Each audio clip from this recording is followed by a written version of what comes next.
Хизээ нэгэн цаг чи найз охиноо хуурлаа гэхэд найз охинд чинь чамайг орлох хэн нэгэн үргэлж байдаг.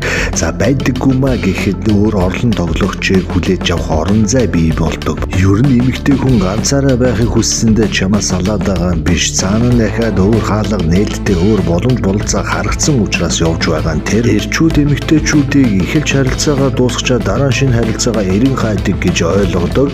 Яг үнэндээ эхэлж тэд нар олоод дараа нь дуусгадаг байгаа. Ер нь товчхондоо эхэлж төлөвлөө дараа нь хэрэгжүүлдэг л гэсэн үг. Хүлээн зөвшөөрөхөд хэцүүч гэсэн чиний найз охин чамайг орхиод явсан бол түүний нүдэнд аль хэдийн өөр залуу харагддаг болсон гэсэн үг. Тэр чамайг орхиод бэлэн болсон 3 том жишээг та бүхэнд өнөөдөр хэлж өгнө. Нэгдүгээр шинж буюу сэтгэл хөдлөөс холдох буюу тэр чиний төлөө үг үйлдэл гаргахаа болно. Ерөнхийдөө хоёрын хооронд хэрүүл маргааж гар. Хоёрдугаар шинж тэмдэг буюу сонголтуудыг судлах. Тэр хараахан өөр найз залуутай болж амжаагүй байгаа ч гэсэн зах зээлийг нэлээд нарийн ширийн анхааралтай ажиллаж байдаг. Гуравдугаар шат буюу эргэлзээг тайлах мөч. За яг энэ нэгзэгтэй цаг үе түүний багын найз болон ойр дотны хүмүүс эсвэл түүний шинж шүтэн бишрэгч түүний эргэлзээг тайлагттал элдв худал үнэн амлалтыг тултал өгнө.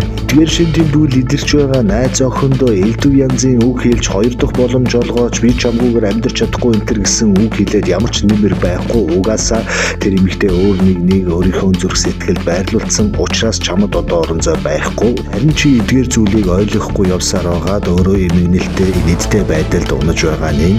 Хэрвээ чи түүнийг холдож байгааг анзаарсан бол дараагийн зүйл бэлтгэлтэй байх хэрэгтэй. Энэ нь юу вэ гэхээр надад орон зай хэрэгтэй байна.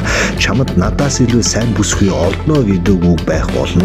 Эсвэргээрээ тэр чам руу эргэж байгаа юм шиг мэдрэмж төрж байвал чи маш азтай залуу, өөрөөр хэлбэл тэр чамайг сонгосон гэсэн үг.